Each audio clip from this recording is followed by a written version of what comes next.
suis un peu de province. Je monte en course depuis 1999 déjà. J'ai un collègue qui a un an de plus que moi. Donc ouais, à 6 mois près je crois la différence. Non ouais, je suis le plus vieux des vestiaires. J'ai commencé par les courses de poney, puis là j'ai toujours eu gamin et quand j'étais gosse, je me rappelle, on avait les VHS, les magnétoscopes. J'enregistrais les tiercés 2 fois la semaine. Et j'étais passionné à voir les courses. À l'époque, c'était Cassel-Schmussen qui était numéro 1. Puis après, il y a Olivier Pellier. Donc ça a toujours donné la passion du cheval et des courses. C'était des exemples pour moi. Ça va être simple, on va être plus rapide. Je suis rentré dans le métier, j'étais nul à cheval. Quand j'étais nul, j'étais vraiment très nul. Monsieur Linders, quand j'ai fait mon apprentissage chez Monsieur Linders, il m'avait dit au bureau, j'avais fait mes 3 ans d'apprentissage chez lui, il m'avait dit de changer essayer de voir un autre métier parce que j'étais vraiment nul à cheval. J'étais travailleur, voilà, mais à cheval, j'étais nul. Voilà, j'étais nul. Et je suis reparti chez Guy Chérel. Et quand je suis arrivé dans son bureau chez Guy Chérel, je me rappellerai tout le temps, il m'a dit comme ça, tu veux être jockey? Ouais, il m'avait dit, dans 1 mois et demi, tu montes, si tu ne me plais pas, tu dégages. Et 1 mois et demi, il a tenu parole, il m'avait fait monter un cheval qui s'appelait Guy Tarcache à Enghien, j'étais 6e. Puis après, c'est parti pour l'obstacle. Et qu'est-ce qui a fait que vous avez accroché? Je suis passionné. J'ai toujours été en admiration. Après, quand je suis arrivé à Maison Lafitte, ça m'a ouvert l'esprit parce que j'étais en province, donc je voyais que les jockeys de province.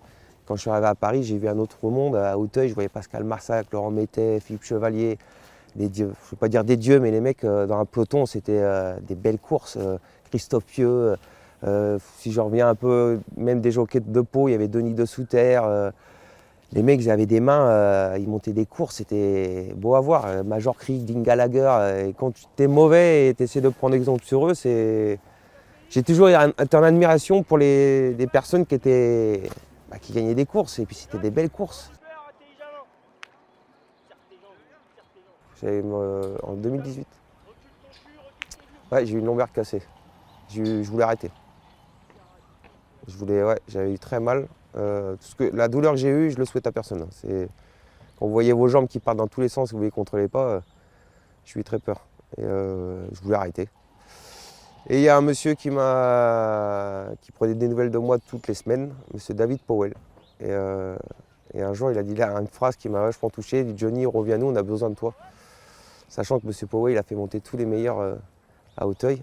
Ça m'a mis un coup de pied au cul. Et j'ai eu un super kiné, et puis au bout de 3 mois, j'étais revenu, pas opérationnel, mais je marchais, et c'était très vite. J'avais 1 an d'arrêt, et j'ai eu que 7 mois d'arrêt.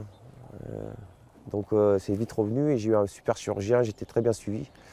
Mais il y a des mots, M. Powell qui m'a dit, ça m'a touché, parce que je ne pensais pas que je comptais pour lui, pour ce Kazakh. Malgré que je montais que des petits chevaux pour lui, mais quelqu'un de très haut qui dit des phrases comme ça, tu as envie de repartir.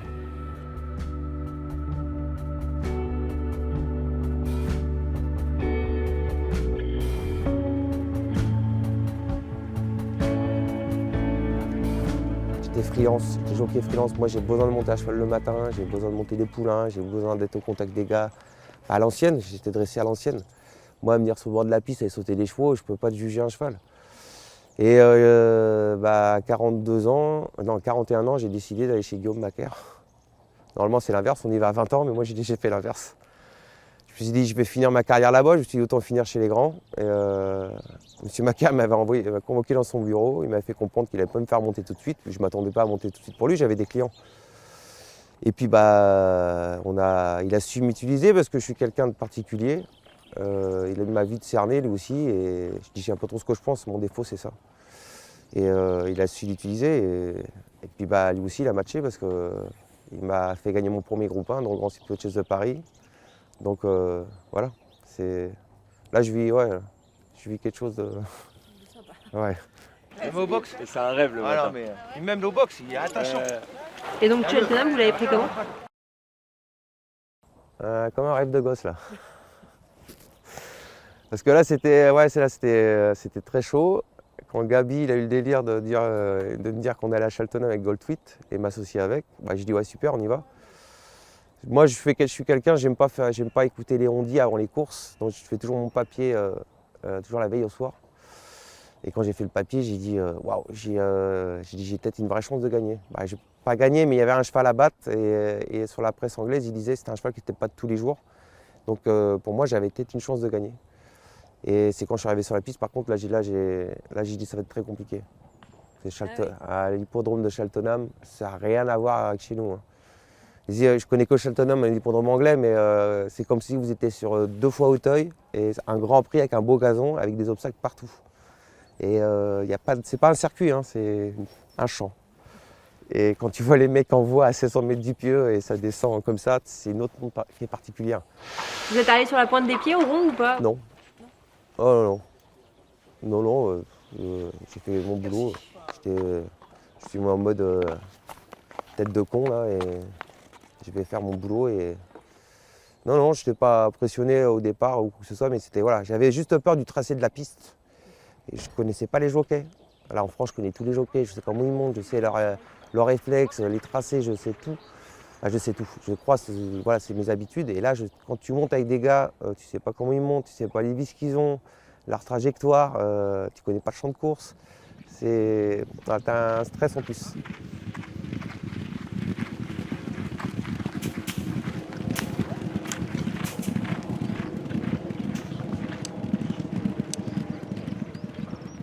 Pendant la course, j'avais pris l'option et j'ai regretté. J'avais dit à Gabi, j'ai là, écoute, on part tout de suite. C'est un cheval Gold Peak qui est très allant.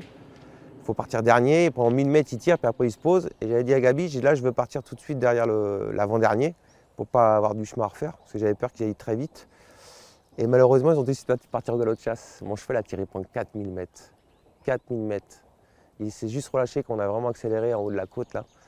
Et pour faire ce qu'il a fait, repartir comme il a fait, parce que de l'avant-der au poteau, j'ai compté avec mon portable, il y a 1100 mètres. La route est très longue. Quand j'ai sauté la dernière heure, je cherchais le poteau et je vous jure, quand ça monte, ça monte. Et faire ce qu'il a fait sur 4800 mètres, je ne vais pas dire, je ne vais pas être prétentieux dire j'ai une première chance pour le groupe 1, mais on a voilà, si on a la même course avec un peu plus de rythme, je pense qu'on a une vraie chance de faire l'arrivée.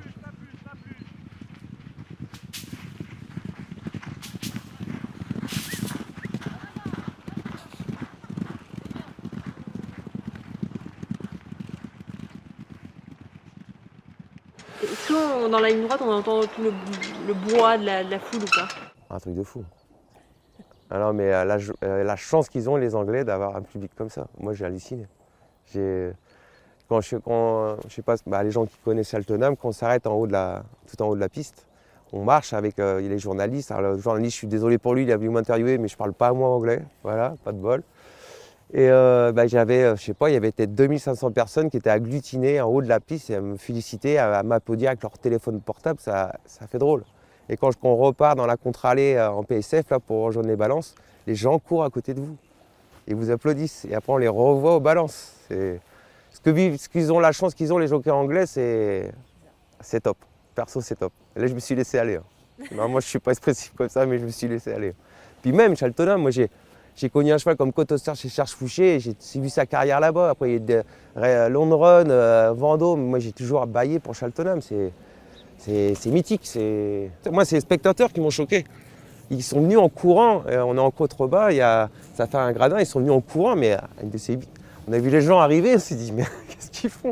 Et on était français, imaginez-vous, un entraîneur anglais avec McCoy et Ruby Walsh qu'ils ont connus. Ces mecs-là, ils étaient tous fans de lui. Ça devait être magnifique. Pour l'instant, parce que là, il y a des chevaux en plus. J'ai regardé, j'ai vu ça, là. Il m'a montré Gabi, là. Mais moi, je ne me mets pas de pression. On va y aller, on va refaire la course. Le cheval, il est capable, il l'a fait une fois, pourquoi pas deux. Et puis, je vais tout faire pour que ça se passe bien. Et je ne veux pas mettre de pression à vouloir absolument la gagner, mais je vais essayer de faire la course la meilleure possible pour que mon cheval puisse accélérer. Et puis, si on est battu, on sera battu. Mais voilà, je vais tout mettre en condition et en offre pour avoir des bonnes trajectoires et pouvoir venir finir. Parce que pour moi, à Cheltenham, c'est un champ de course où si tu as un cheval qui a une bonne trajectoire, tu montes la côte. Si tu as des mauvaises trajectoires à Cheltenham, tu montes pas la côte. Ça sert à rien de stresser.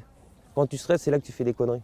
Oui, mais ça peut être involontaire, c'est parce que là, il y a Non, moi un événement, quoi. Il y a un événement, il y aura peut-être 70 000 personnes, mais ce que je dis, je me mets dans ma bulle. Moi, j'ai mes œillères, je me mets en tête de con. Voilà, moi, j'ai à dire, si tu pars stressé, c'est sûr que tu vas faire des conneries. Est-ce qu'à 43 ans, vous dites que vous avez encore de belles choses à faire? Ouais. Mais là, je me rattrape, donc il va falloir que je prenne une décision. C'est-à-dire? Bah, j'arrive à 43 ans, il y a une chose que je supporte plus, dès que je tombe, j'encaisse moins. Avant, à 20 ans, je tombais, le lendemain, j'avais plus mal. Là, je prends une chute, je mets 15 jours à m'en remettre. J'exagère, pas 15 jours, mais j'encaisse moins les coups bas. Pour ça, je fais énormément de sport tous les jours, voilà, je me prépare. Donc, ouais, mais j'adore monter en course. Hier, j'ai gagné pour M. Macaire une toute petite jument. Elle ressemble à rien, la petite Bayaline, elle saute du tonnerre. Même si je gagne dans un petit champ de course, mais du moment que mon cheval, moi, il fait ce que je demande, puis tu gagnes la course, c'est qu'il a donné le meilleur lui-même. Pour moi, c'est un kiff. Que ce soit à Cheltenham ou dans un bled, je veux dire, du moment que mon cheval il a fait ce que j'ai demandé, j'ai une bonne trajectoire, le cheval accélère. Je vous jure, c'est top. Je kiffe ça.